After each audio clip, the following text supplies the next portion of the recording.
como al bicarbonato. William O'Shaughnessy no llega a aplicarla a pacientes, sino que la propone y la utiliza en animales. Posteriormente es Thomas Latta, más o menos al año siguiente, quien realiza la primera administración de líquidos endovenosos en una paciente con cólera. Lo publica también en la revista Lancet bajo el título Cólera maligna, y la solución hoy en día se conocería como una dosis, contendría una cantidad de sodio de 58 miequivalentes por litro, cloro de 49 miequivalentes por litro y bicarbonato de 9 miequivalentes por litro. En el caso clínico que describe Thomas Latta, él lo que coloca es que prepara esta solución y la coloca intravenosa a una damisela que se encuentra sufriendo de cólera, que a pesar de estar arropada con múltiples sábanas y ropajes y encontrarse al lado del fuego, tiene un color azul casi violáceo y una temperatura bastante fría, a pesar de estar tratando de controlar su calor, que al administrar esta solución intravenosa, su pulso vuelve a ser palpable y que hay una reanimación en el estado neurológico de la paciente y le permite interactuar. Él logra administrar algunas cargas de estos líquidos, pero lamentablemente la cólera no es controlada y la paciente finalmente fallece. Posteriormente, Sidney Ringer, en 1876, quien considera el efecto fisiológico de diferentes componentes de las soluciones para administrar intravenosamente en los corazones de las ranas, y define una solución fisiológica que en ese momento pues contendría 8 gramos de cloruro de sodio, 0.3 gramos de cloruro de potasio y 0.33 gramos de cloruro de calcio. Posteriormente, Arthur Hamburger propone el término de soluciones fisiológicas, y que en modelos animales con hemorragias profusas, la reanimación con estas soluciones pudiese salvar la vida. En 1911, entonces hablamos de la solución de lactato de Ringer, y entra entonces Harman, quien hace una modificación y agrega lactato a esta solución para que sea convertido por el hígado en bicarbonato y controlar la situación de acidosis de los pacientes, lo que nos lleva finalmente a que contemos con la gran accesibilidad a las soluciones salinas y que no dependamos, de las soluciones cristaloides, y que no dependamos entonces de botellas de vidrio, sino contar con la posibilidad de bolsas plásticas y la técnica séptica de las preparaciones. Es el cirujano cardiovascular Karl Walter en 1950 quien empieza a diseñar estas soluciones. Entonces, ¿qué tan frecuente es administrar soluciones endovenosas a los pacientes? Se considera teóricamente que a nivel mundial, para líquidos intravenosos de resucitación, 30 millones de pacientes al año lo reciben, y de estos, en la reanimación hídrica del paciente séptico, el 74% se hace con soluciones llamadas cristaloides, que vamos a definir más adelante. Volviendo al punto entonces académico de la administración de los líquidos, aunque no hay estudios epidemiológicos con respecto a quién es la persona que más prescribe líquidos endovenosos, sí hay que anotar que lamentablemente dentro del equipo médico casi siempre la persona de menos experiencia es aquella a quien le derivamos esta labor. No puedo mentir que durante mi formación médica, muchas veces cuando nos daban la oportunidad de realizar las historias clínicas de los pacientes y su plan terapéutico, cuando íbamos a hacer la prescripción y al solicitar ayuda del docente, muchas veces la respuesta era en adultos un número cerrado, 100 cc por hora, sin importar la condición muchas veces clínica del paciente.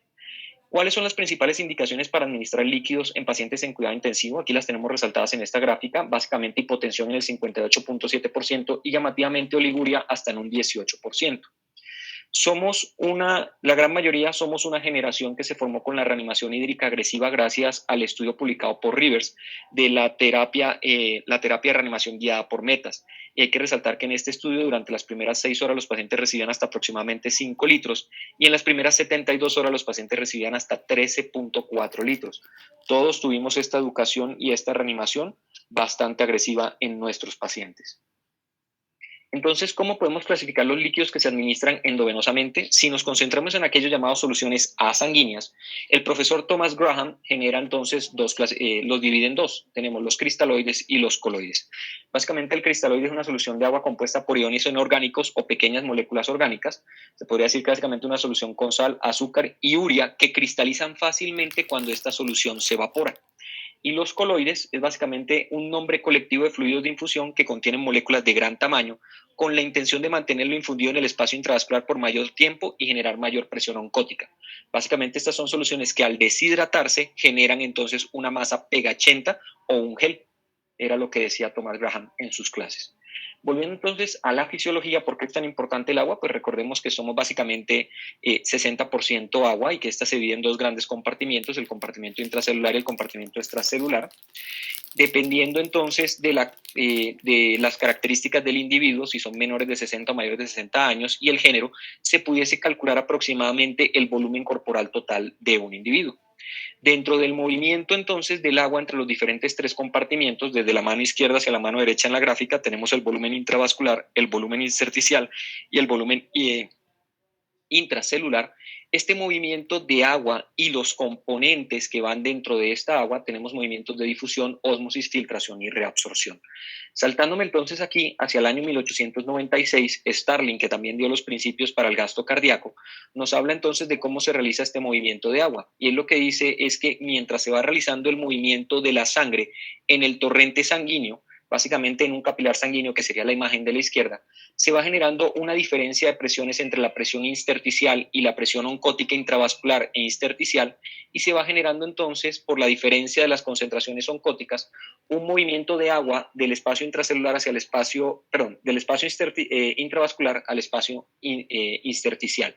Posteriormente, al concentrarse estas proteínas hacia el final del capilar, se genera nuevamente una atracción de agua del espacio intersticial hacia el espacio intravascular, y que el agua que sobre en el espacio intersticial, para no generar una sobrecarga o edema de este compartimento, finalmente es absorbido por el sistema linfático.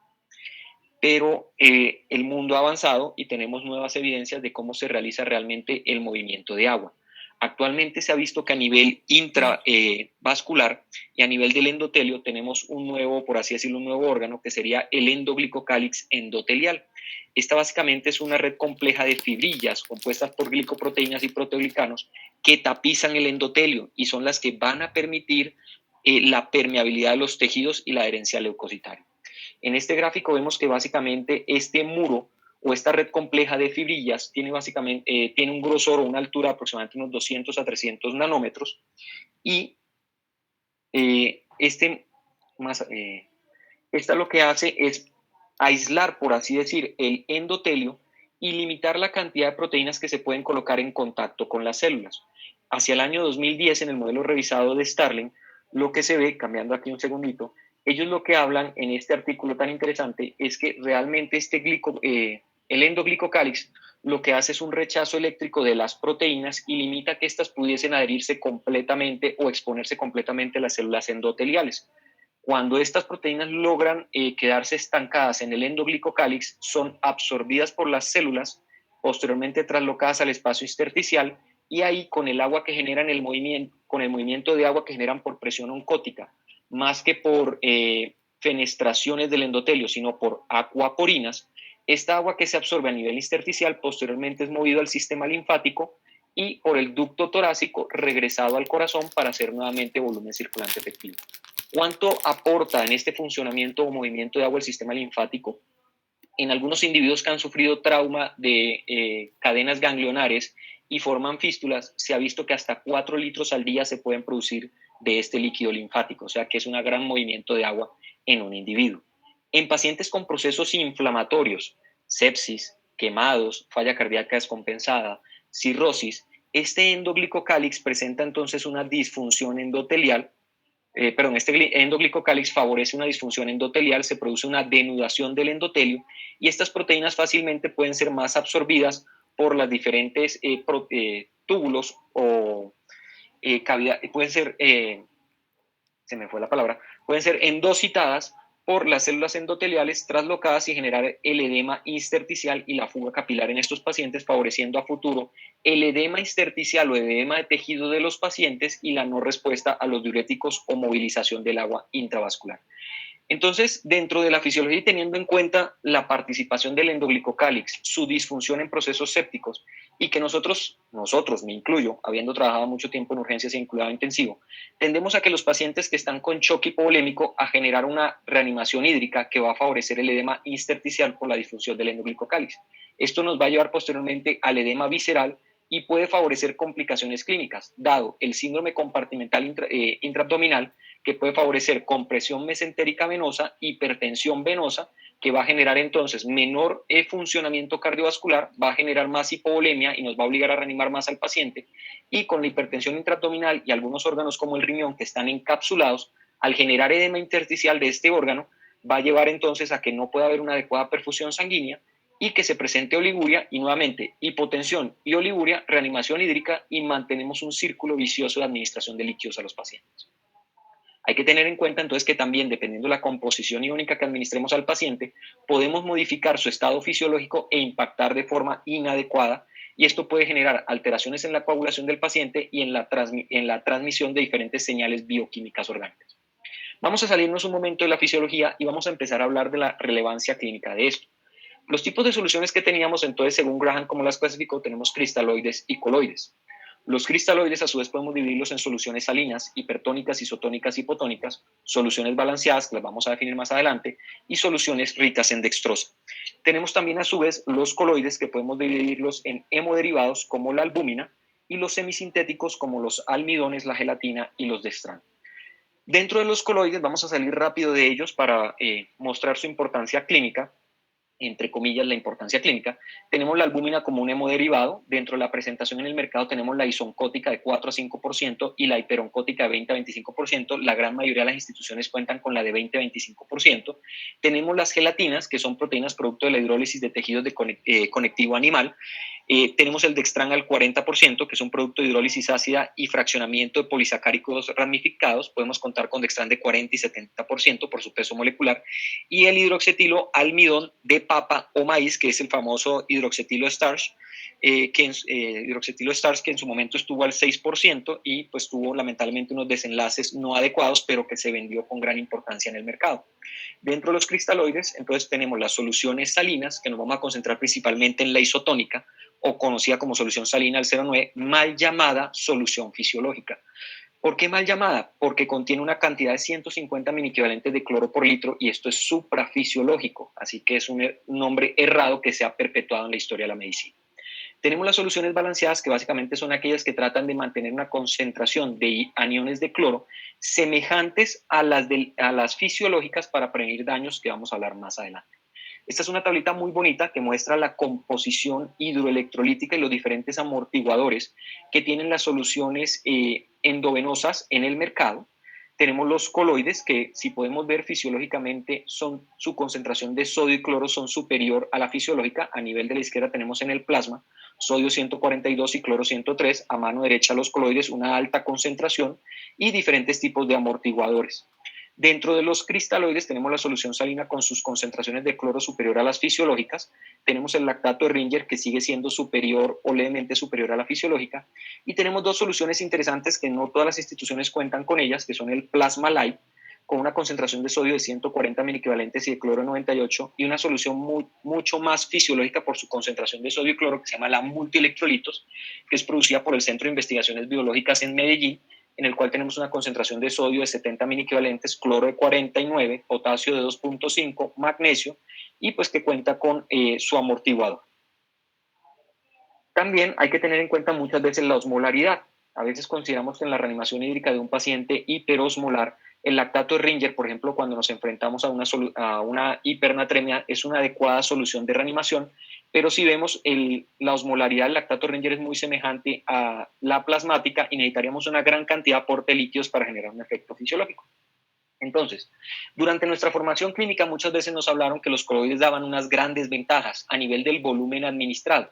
Revisemos un poquito la evidencia entre coloides y cristaloides. Primero, con respecto al volumen administrado, se decía que al ser una solución coloide se iba a mantener por mucho más tiempo en el espacio intravascular y usted tuviese que administrar mucha menor cantidad de líquidos, y se mantenía una relación 3:1, 3 cc de cristaloide para generar un efecto de 1 cc de coloide.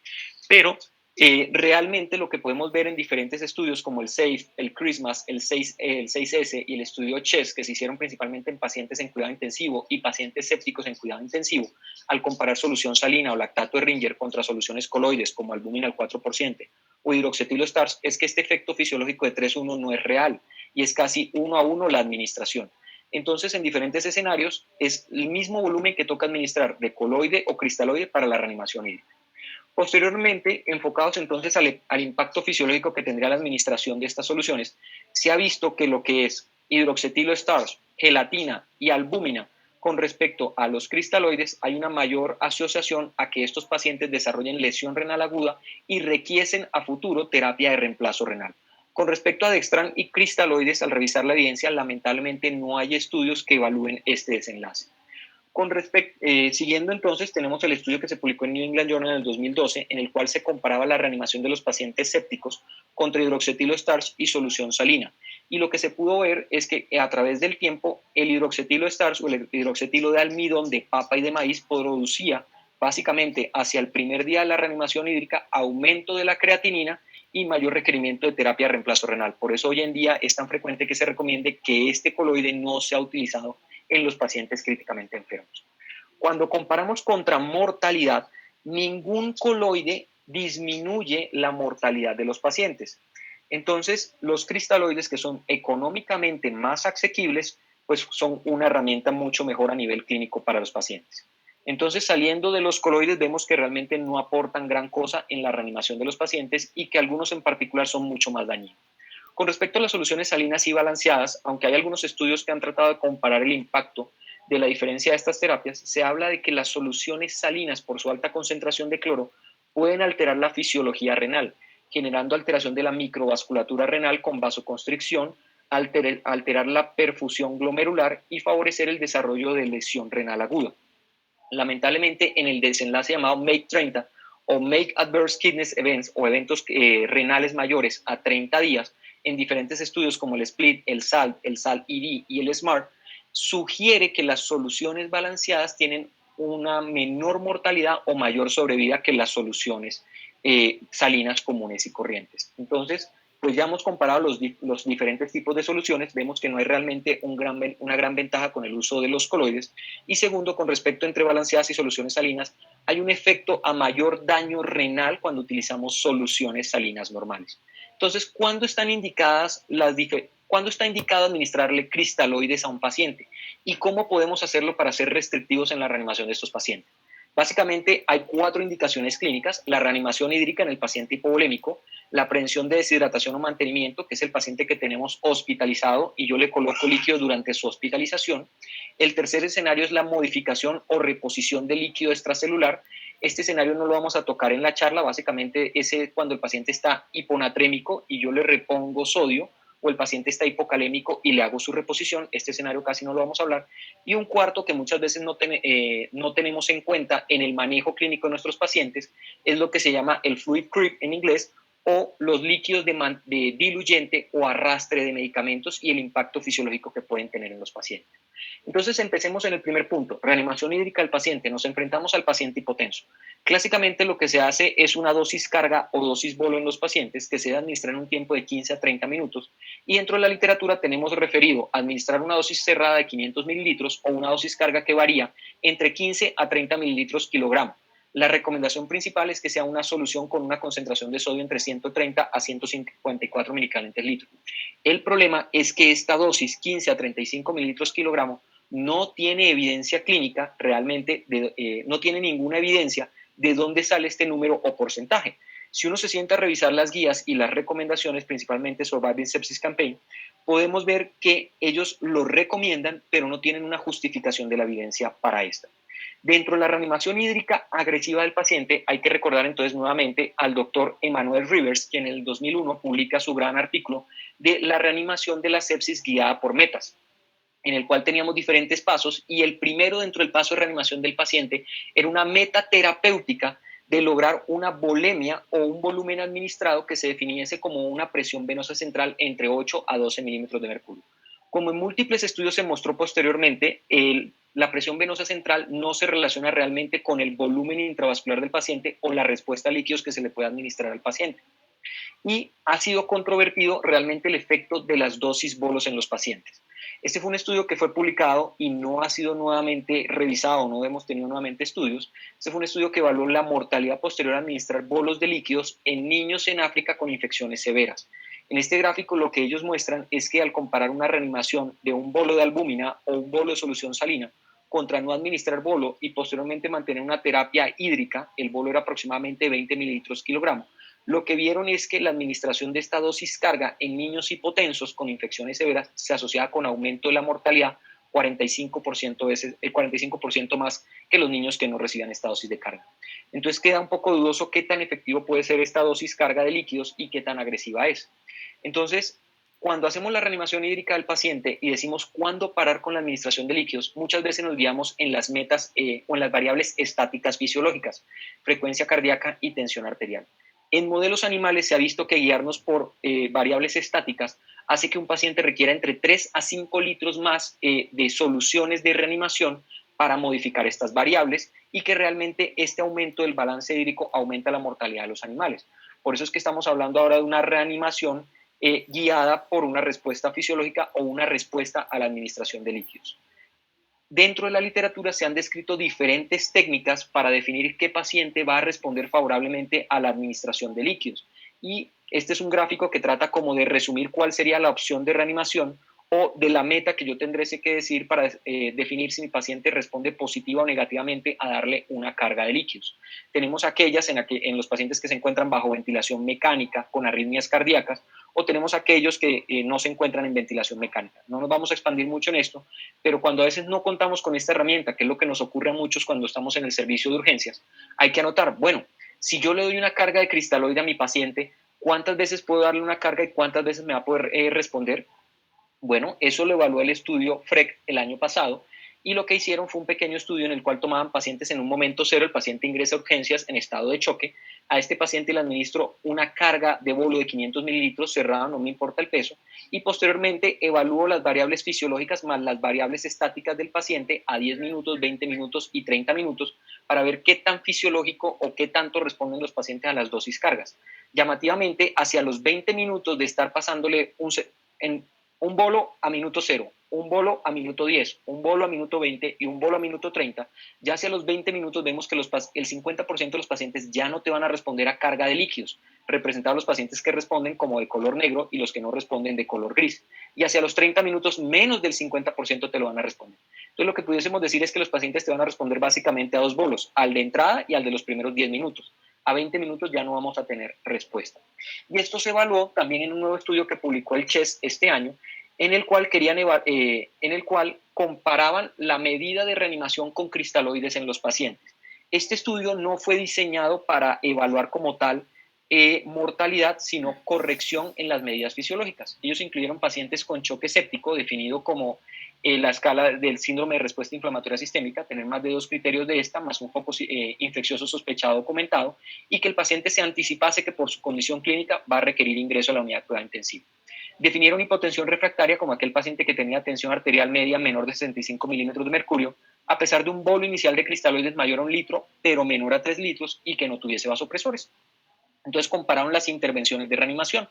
Teníamos una intervención de reanimación guiada por metas fisiológicas o respuesta clínica, en el cual hicieron una prueba de elevación pasiva de miembros inferiores, la cual depende de tener la cabecera del paciente 45-90 grados, las piernas estiradas, posteriormente bajar la cabecera y levantar las piernas y sostenerlas durante 1 minuto, y ellos evaluaban la respuesta fisiológica del paciente. Aquí tengo un error, no es por variabilidad de presión de pulso, sino por variabilidad del volumen de eyección.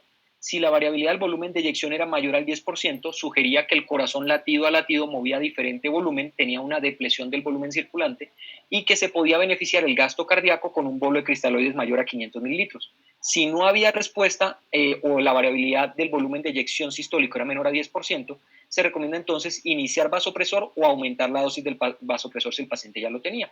Y el grupo control básicamente era optimizar variables hemodinámicas estáticas por frecuencia cardíaca y por tensión arterial. Este es el flujograma de la reanimación que hacían estos pacientes durante todo el proceso, la prueba de elevación de piernas y hacia qué lado se tomaban su comportamiento. Y lo que pudieron ver es que la reanimación hídrica, se podría decir restrictiva o guiada por variables fisiológicas, estos pacientes tenían una reanimación de un volumen casi 2 litros menor que los pacientes que se reanimaron solo tratando de corregir frecuencia cardíaca y tensión arterial.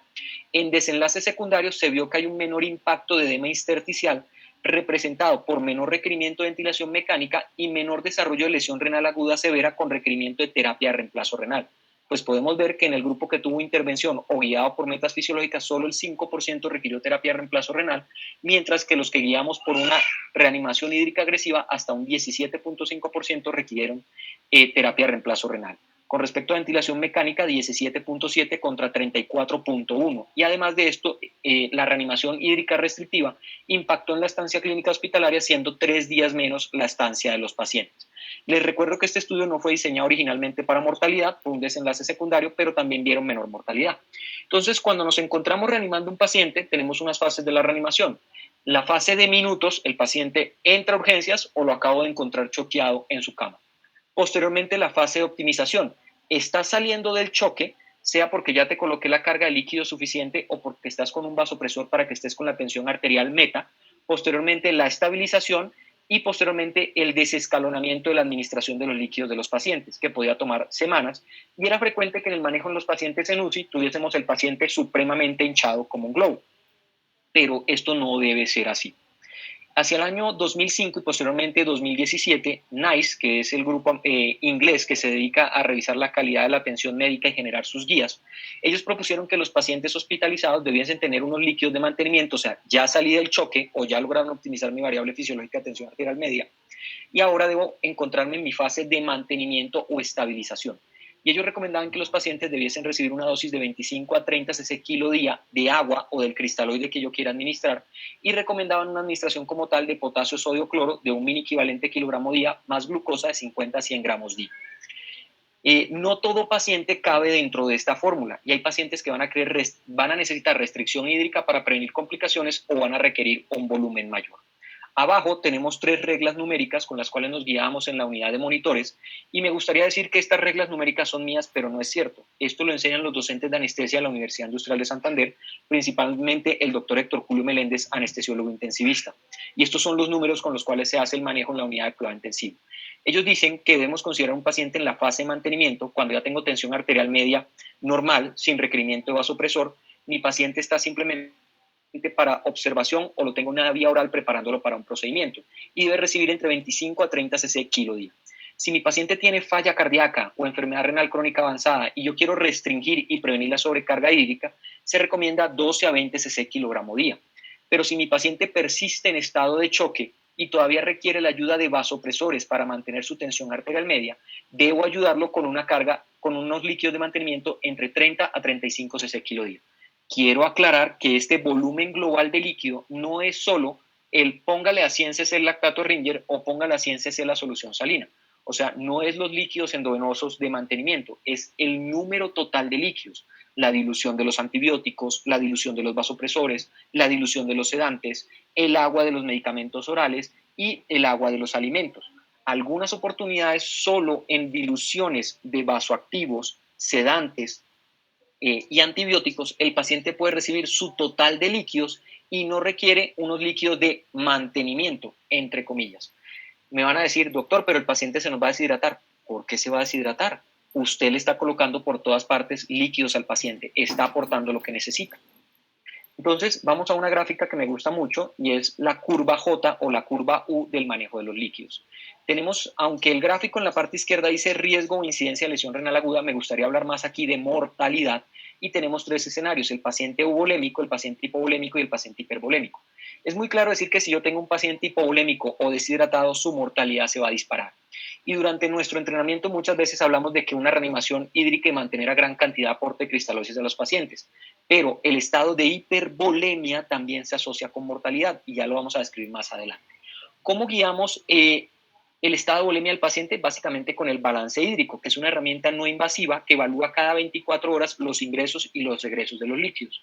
Muchas veces hay unas pérdidas insensibles como cutáneas, respiratorias o escenarios especiales como el efecto de evaporación del agua con respecto a la respiración en ventilación mecánica cerrada, ventilación mecánica abierta, pacientes que presentan taquipnea o pacientes con fiebre y que no tenemos en cuenta y no hacemos la corrección y podemos tener un paciente que a veces en cuidado intensivo puede llegar hasta 30, 35 litros de balance hídrico positivo, pero usted clínicamente en realidad no se lo ve al paciente. Y como ahora se viene hablando, dado el hecho de que el paciente puede tener edema intersticial por la disfunción del glicocálix, el paciente puede tener deshidratación o disminución del volumen circulante efectivo o del volumen necesario para el gasto cardíaco, pero presentar signos de edema periférico sin significar que tenga real sobrecarga hídrica. porque muchas veces no tenemos en cuenta estas pérdidas insensibles que deben ser corregidas. Este es un estudio muy bonito que compara el balance hídrico con la mortalidad en los pacientes. Y ellos tuvieron en cuenta entonces la mortalidad predicha del paciente, que sería el cristal rojo, la mortalidad predicha por Apache, la mortalidad predicha en verde con respecto a la mortalidad real de los pacientes en base al balance hídrico del primer día de reanimación en UCI. Y vemos que a mayor balance hídrico, 7, 8, 9 litros, la mortalidad de estos pacientes es superior a la predicha por Apache. O sea que un balance hídrico exagerado o una hipervolemia realmente se asocia con aumento de mortalidad en los pacientes. Y esto se puede explicar por el síndrome del hombre Michelin. Esta gráfica muy bonita, vemos entonces que la sobrecarga hídrica puede generar aumento de la presión intracraniana, puede generar edema miocárdico, alteración de la conducción del sistema cardíaco, aumento de la presión venosa central, que puede generar un síndrome de hipertensión venosa, congestión de los diferentes órganos de la cavidad intraabdominal, puede generar congestión o edema intersticial renal, disminuir la presión de perfusión renal, y esto sumado a edema de la pared abdominal y de las vísceras intestinales, síndrome compartimental abdominal, una cadena inflamatoria, estado de choque o congestión hepática y una hepatitis congestiva isquémica, y posteriormente todo esto llevar a edema intersticial pulmonar y favorecer también la restricción mecánica de los pacientes que se encuentran en manejo en ventilación mecánica, el síndrome del hombre Michelin o de la sobrecarga hídrica. Entonces, ¿cuál debe ser el balance hídrico o meta de los pacientes? Ya se venía hablando desde el año 2000 y se vio que una reanimación hídrica restrictiva hacia el tercer día se asocia con menor mortalidad en los pacientes o mayor sobrevida. Y se pudiese decir que aquellos pacientes que tienen un balance hídrico neutro o idealmente negativo o próximo a neutro hacia el tercer día tienen menor mortalidad que aquellos pacientes que se mantienen con balances hídricos por encima de 3 litros hacia el tercer día. ¿Eso qué quiere decir? Que el desescalonamiento que hacíamos del aporte de líquidos hacia semanas o días después de la reanimación, no, el paciente sobrevivió, lo extubé, le quité el vasopresor, está completamente hinchado, pero cuando salgas a piso te vas a deshinchar, o lo que a veces pasa, cuando estés en tu casa te vas a empezar a deshinchar. Ese es un paciente que tiene un alto riesgo de mortalidad y complicación de diferentes órganos. Entonces el desescalonamiento debe empezar más temprano, idealmente en la reanimación hídrica del primer día y en los primeros 3 días del manejo del paciente crítico. Entonces, ¿qué tenemos como metas? Idealmente entre el segundo y el tercer día, un balance hídrico negativo disminuye la mortalidad 90 días en pacientes en cuidado intensivo. Y por cada litro de descenso del balance hídrico acumulado, disminuye la mortalidad en UCI hospitalaria a 90 días y a un año, sin importar el grado de severidad del Apache inicial de los pacientes. O sea, no le aumentemos carga de mortalidad a los pacientes. ¿Cómo podemos entonces generar una reanimación hídrica restrictiva? Ya tenemos cómo seleccionar a aquellos pacientes que se beneficiasen de vasopresores más tempranamente y no colocar una alta carga de líquidos. Y nuevamente diciendo, sabemos que a los 20 minutos de reanimación hídrica con bolos de 500 mililitros, el paciente ya no te va a responder más. Entonces, posteriormente tenemos el estudio CLASSIC, que fue un estudio aleatorizado en el cual comparaba una reanimación más restrictiva o un mantenimiento más restrictivo. Estos se tomaron pacientes de 18 años de edad que estaban en la unidad de cuidado intensivo. Hola, mi amor, qué pena con ustedes, les presento a mi hija, se llama María José. Ve con mamita, mamá. Estos pacientes en unidad de cuidado intensivo que tenían criterios de sepsia en las primeras 24 horas de haber ingresado, que tenían presión arterial sistólica menor de 90 y frecuencia cardíaca mayor de 140 con un lactato mayor a 4, o que se encontrasen con vasopresores. A estos pacientes se les realizó una reanimación hídrica con 30 mililitros kilogramos en las primeras 6 horas y posteriormente lo que decían era, bueno, si solo el paciente presenta signos de hipoperfusión, que ya los definimos aquí arriba, el paciente va a recibir una dosis carga de líquido 250, 500 mililitros. Mientras que el grupo liberal lo que va a hacer es nuevamente corregir variables, variables no fisiológicas o estáticas, tensión arterial y frecuencia cardíaca. Cuando somos restrictivos y solo queremos corregir la hipoperfusión severa que pudiese ser guiada por lactato, vemos que estos pacientes en el grupo restrictivo tienen una reanimación menor a 6 litros, que se ve en el percentil 90 del grupo poblacional, mientras que aquellos que permitimos una reanimación liberal pueden llegar hasta una reanimación de 8 litros en un día normal en cuidado intensivo. Aunque lamentablemente la reanimación restrictiva no aumenta la sobrevida, tampoco aumenta la mortalidad. Lo que sí aumenta o impacta es en el desenlace de los daños de diferentes órganos, y es que una reanimación restrictiva hídrica disminuye el requerimiento de terapia de reemplazo renal, o sea, disminuye las complicaciones o el síndrome de disfunción multiorgánica de estos pacientes. Entonces, en esta pequeña gráfica comparan 3 diferentes estudios de reanimación hídrica, Murphy, Cordemas y no sé pronunciar al tercer autor, Hortrop, en el cual ellos básicamente comparan dos tipos de estrategias. Una estrategia de reanimación hídrica agresiva contra una reanimación hídrica adecuada y posteriormente una reanimación o una terapia de mantenimiento restrictiva contra una agresiva. Y lo que ellos vieron es que una combinación de ser inicialmente un poco agresivo, pero sin llevar a metas estáticas, sino ya cuando cumplo la reanimación fisiológica, más restringir el aporte de líquidos, que pudiese ser la regla que les estábamos mostrando, aporte de líquidos, se asocia con menor mortalidad en los 3 estudios que mantener un aporte agresivo de líquidos en los 3 escenarios. Entonces seguimos con la reanimación restrictiva. Posteriormente, entonces, dentro de la prescripción de los cristaloides, hay que recordar que los cristaloides son cualquier medicamento como el losartán, como la vancomicina, como la anfotericina. Es una droga, tiene una dosificación, tiene una duración de administración y en algunos escenarios requiere desescalonamiento o retiro. ¿Qué ocurre? Esta es una gráfica muy bonita con respecto a la prescripción de líquidos en los pacientes en cuidado intensivo y es donde hablamos de los líquidos de arrastre. Muchas veces no tenemos en cuenta estos líquidos de arrastre o se pudiese definir como el volumen de líquidos administrados excesivamente de forma no intencional. ¿Por qué? Miren, en la gráfica tenemos entonces en naranja los líquidos que se le colocan a un paciente si está en choque o si está hipovolémico o si dejó de orinar, sean líquidos isotónicos o coloides. En rojo las transfusiones de los hemoderivados, en azul los líquidos de mantenimiento, dextrosa y lactato de Ringer o solución salina, en gris la nutrición y en amarillo la dilución de los medicamentos, antibióticos, vasopresores, sedantes. ¿Qué llama la atención? Que entre el primer día y el quinto día de manejo de los pacientes muchas veces requieren menor volumen de reanimación, naranja, menores transfusiones, menor líquido de mantenimiento y ya es más lo que le damos de nutrición y oral, pero aumenta y muchas veces ignoramos la dilución de los medicamentos. Y esto pudiésemos sumárselo realmente a los de mantenimiento y tratar de disminuir la carga.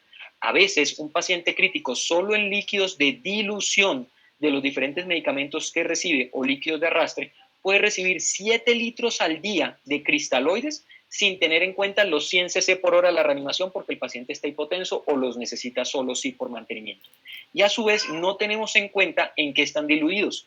Se ha visto que usar solución salina para diluir ciertos medicamentos y ciertos antibióticos como el cefepime y el piptazo, la piperacina tazobactam en su presentación original son de alta carga de sodio. Si no tenemos en cuenta en qué estamos prescribiendo los medicamentos que se colocan endovenoso, los líquidos de arrastre, el paciente tiene un alto riesgo de permanecer sobrecargado y tiene un alto riesgo de alteraciones de la composición fisiológica de su espacio intersticial e intracelular, favoreciendo hipernatremias o hipercloremias y pudiésemos tener el escenario más difícil de manejar, que es la hipernatremia hipervolémica. Entonces, para concluir rápido esta presentación, la evidencia sugiere que entre cristaloides y coloides, no usar coloides ya que aumentan las complicaciones de los pacientes. Entre soluciones balanceadas y soluciones salinas, las soluciones balanceadas se asocian con menores complicaciones renales en los pacientes. Con respecto a la reanimación hídrica del paciente, menos es más, y entre más temprano yo empiece a limitar el aporte de los cristaloides, menos complicaciones y menos síndrome de disfunción multiorgánica pueden presentar estos pacientes. Bueno, muchísimas gracias. Estamos atentos a sus preguntas. Doctor García, fabulosa presentación como siempre. Yo creo que nos aclaró muchas dudas y finalmente lleva puntos de práctica clínica muy importantes. Es muy, muy valioso cada uno de sus aportes. Ahora quisiera abrir los micrófonos para las preguntas que tengan los invitados a la charla.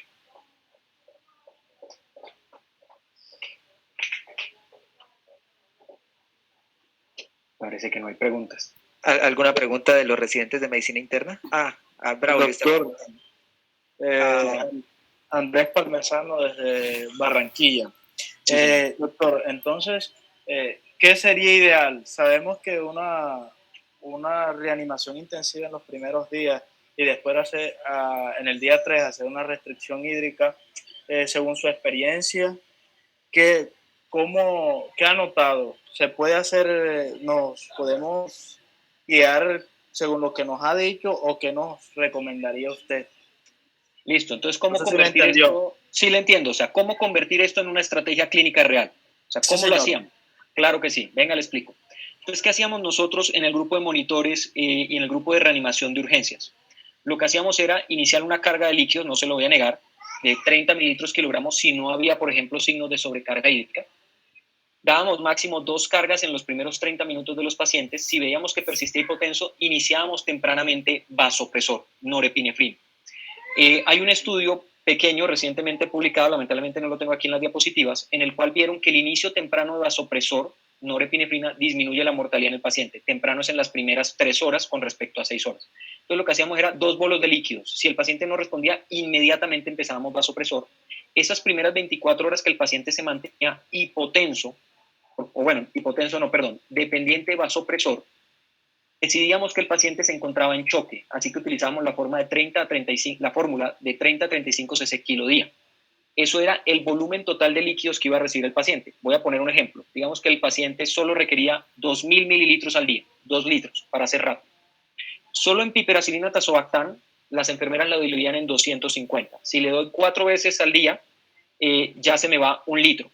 Posteriormente, en la dilución de la norepinefrina, para la dosis que él requería, calculábamos mililitros minuto, cuántos requería para 24 horas, digamos que se nos van 500 mililitros. Ya usted ahí le quitó a ese paciente 1.500 cc de los 2.000 que debe recibir en su día de choque. Nos quedan 500, que pueden ser la dieta, el agua, las pastillas y los otros medicamentos que él requiriese. A veces, mis colegas se sorprendían porque sus líquidos de mantenimiento, abro comillas, solo eran 10 cc o a veces no recibían. ¿Por qué? Porque ya no los necesita, el paciente te los está recibiendo en vasopresor y te los está recibiendo en líquido. Alguien por allá me va a decir, ¿pero cómo? ¿El paciente en un choque séptico es hipovolémico y requiere líquido? Sí, ya lo está recibiendo, pero recordemos que hay pacientes que fisiológicamente va a llegar a un punto en que el volumen o el gasto cardíaco no va a requerir más volumen y ya lo que va a requerir es un vasopresor para modificar su vasoplejía. En ese primer día, mientras requería vasopresor, 30 a 35 cc kilo día. Si al día siguiente seguía todavía en choque o requería toda vasopresor, manteníamos 30 a 35 cc kilo día. Cuando ya lográbamos quitar el vasopresor, nos bajábamos de fórmula a 25 a 30 cc kilo día y volvíamos a hacer ese cálculo diario e íbamos restando las diluciones de todos sus medicamentos. A veces podía quedar con 0 de líquido de mantenimiento, a veces con 10 cc de lactato Ringer o a veces nos daba para que quedara con 30 o 50 cc de lactato de Ringer por hora. ¿Aclaro su duda, doctor? Sí, doctor, muchísimas gracias. Entonces, José, doctor José, tenemos unas preguntas por el chat. El doctor Braulio Cabrera nos pregunta, nos hace 2 preguntas. La primera de ellas es si tienes la fuente de las dosis de los líquidos que recomienda en la UCI el doctor Meléndez, y si nos puedes orientar un poquito más acerca de cuál sería la recomendación para pacientes en falla renal oliguanúrica o en falla cardíaca con sobrecarga en el caso del escenario de la reanimación igualmente. Listo, entonces volvamos a esta formulita. En la parte de arriba, en el recuadro azul, donde tenemos la dosis de 25 a 30 cc kilo día, esta es la recomendación NICE de 2005 y 2017.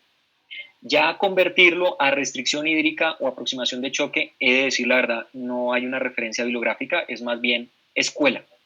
Y como escuela WIS en su momento así lo estuvimos aplicando en nuestros pacientes críticos. La segunda pregunta de Braulio era con respecto a los pacientes. Experiencia personal en lesión renal aguda desde antes de estar haciendo el fellow de nefrología. Si el paciente no tenía criterios de choque, criterios de urgencia dialítica, lo que hacíamos era restringir su aporte hídrico si ya habíamos descartado deshidratación, examen físico, relación de azoados, fracción excretada de sodio y fracción excretada de urea. Si ya habíamos considerado que no era prerrenal, sino intrínseca, y obviamente pues no era causa obstructiva, lo que hacíamos era mantenerlos en mantenimiento o pasarlos a restricción hídrica para prevenir la sobrecarga hídrica, prevenir la congestión renal y esperar pausadamente la recuperación del paciente. Saliéndome de la charla, también hay una prueba que me puede dar pronóstico renal a 14 días, que es la prueba de estrés de furosemía, que pudiésemos hacerlo en otra charla sobre manejo de lesión renal aguda. Doctor Braulio, espero responder su pregunta. ¿Alguna pregunta más del auditorio?